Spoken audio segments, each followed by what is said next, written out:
I've been an attorney for 34 years. Before I was an attorney, I had a bunch of odd jobs. At one point in time, I drove a tow truck, I pumped gas, done all kinds of stuff.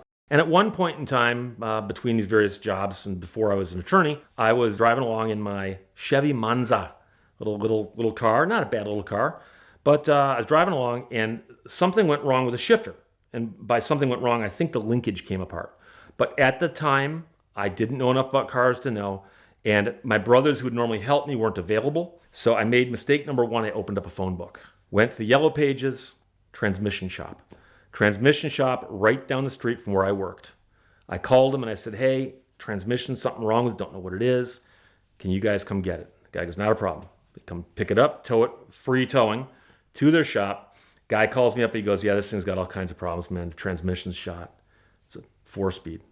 How shot can it be? I go, besides it, I thought it was just the linkage. Guys, no, not the linkage, not the linkage. So I then am talking to my brother, who I bought the car from, and this is important to the story, because he had just put a new clutch in his car before he sold it to me.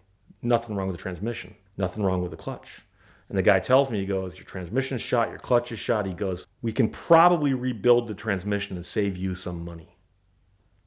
And I'm like, this doesn't sound right. And I tell my brother, and my brother goes, that doesn't sound right either. So I go, can I come down and see it?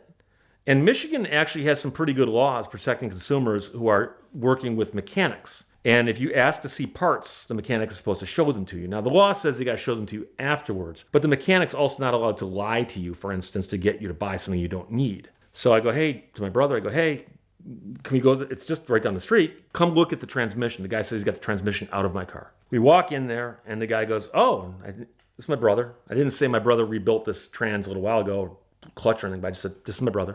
Can I see the transmission? We walk back and the transmission is there and it's a basket case now, parts scattered all over the place. And he's starting to try to explain to us what the different parts are. And I look over and the front of the transmission, where it bolts up to something here and then the power goes out here. I'm simplifying this for you. Some people don't like all the technical speak.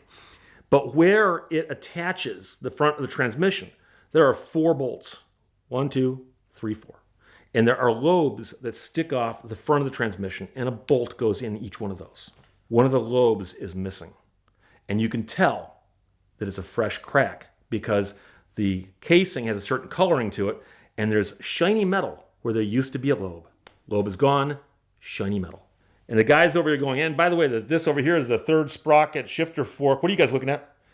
And I go, excuse me, is this the case to my transmission?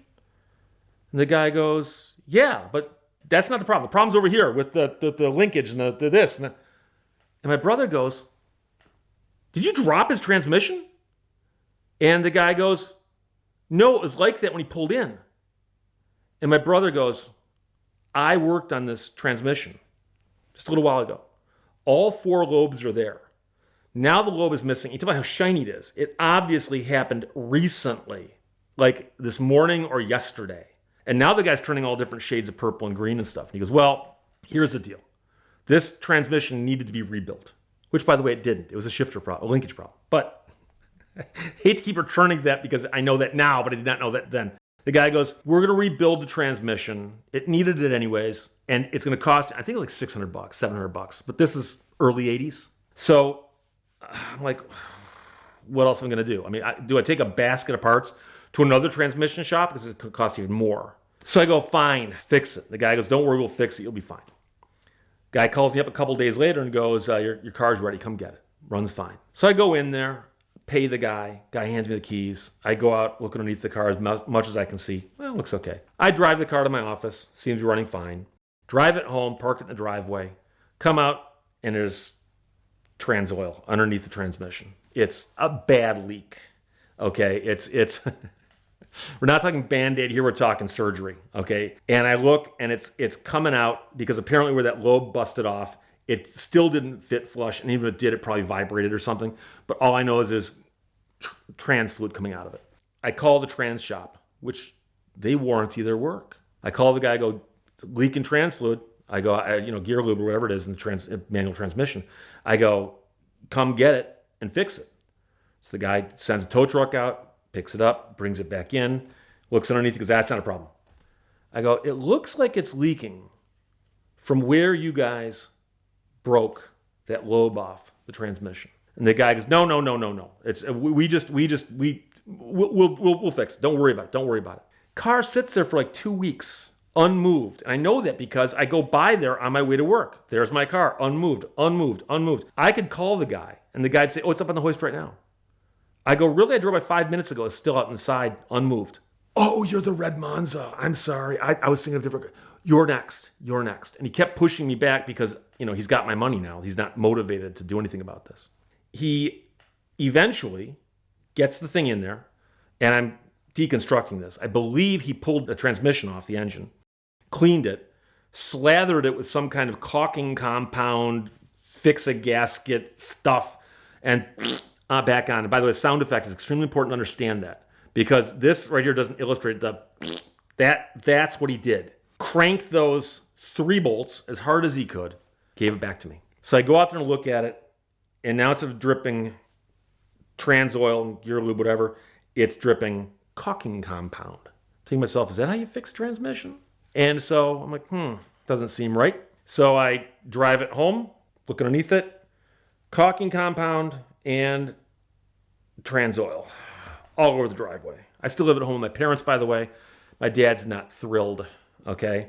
He's had enough of these vehicles being rebuilt in his own driveway. Now it's crazy that someone else is doing it and it's still happening in our driveway. This stuff comes home. So I call the guy back and I go, come get it. It's leaking again, just as bad as it was before. And you and I both know this thing needs a new transmission housing that you guys broke. And the guy's sticking to his guns going, I didn't break it. We didn't break it. Don't know what you're talking about. Now, I wish I'd thought to do this. I should have walked around his shop and looked for a dink in the floor where he dropped it. It's probably underneath the hoist. You could probably figure it out. Car comes in this way, right there, that kind of thing. But some guys, oops, luckily it didn't hit my foot. So the guy goes, we didn't break your transmission, but I'm so sick of this, I'm going to get you new transmission housing. Guy actually ordered a new transmission housing, puts all the guts back in it, hooks it all back up again, and now the car's fixed and it runs fine. But I've been out without my car now for weeks and weeks and weeks at a time. Phone call after phone call, having this guy lie to my face. He lied to my brother. And it turns out that I have an uncle who's passed away now, but he was a certified master mechanic who specialized in transmission repair. But he worked in downtown Detroit at a trans shop that was so far from where I lived, the towing bill would have cost more than to have him rebuild it. I wish I'd bitten the bullet and done it, but I didn't. And I talked to my uncle. My uncle goes, yeah, the linkage fell apart, which is what my brother also said. The linkage fell apart because I described what actually happened when it stopped working. So the guy puts a new transmission housing in my car, rebuilds it. I'm down the road. It's actually running fine. But this thing is annoying me because I was so inconvenienced for all the time I didn't have the car. The guy's lying to me. He broke stuff. And quite frankly, I don't think it needed a new transmission. It only needed to have somebody reconnect the linkage. But how much do you charge somebody when you reconnect the linkage after you just ate the towing bill to bring it to your shop? So I sued the guy in small claims court. And I brought in my uncle, who's a certified master mechanic working on transmissions. And he says, this thing didn't need to be rebuilt. And the interesting thing is this happened before cell phones. I didn't have any photographs. I wish, nowadays I'd tell somebody, pull your phone and start taking pictures of everything, because I would have loved to have a photograph of that thing missing that lobe. But he never disputed that. He said he didn't know how it broke, but he tried to fix it as best he could. And then he's like, I threw in a transmission housing for free. But my mechanic, my uncle, actually explained to the judge that it didn't need a new transmission at all to begin with. It only needed the linkage fixed. So this entire boondoggle was wasted. It was a waste of time. And the judge actually ordered that man to give me all my money back. And this is in small claims court. I didn't have an attorney. He didn't have an attorney. But boy, was that fun. So the funny thing is, this was in Troy District Court, and the transmission shop was in Clawson, Michigan, but it's in the same jurisdiction as Troy. Many years later, about 10 or 15 years later, as I'm an attorney, I have a trial in front of this very same judge. And I walked up to him before anything started happening, and I said, Your Honor, I have to remind you of something kind of interesting. I go, but about 10 years ago, I was in here on a small claims matter before I was an attorney, and I had a transmission case. And he goes, I remember that. I remember that you had the expert who explained what happened, and the guy dropped your transmission and broke the case. I go, yes, that was me. And I go, I'm an attorney now. And he goes, great. Welcome back to court, my friend. So it's pretty cool. But I've had people say, Steve, you know something? This guy did give you a brand new transmission case, the housing. And if he honestly believed you needed a new transmission rebuild, didn't you come out ahead in this? Did that guy deserve that?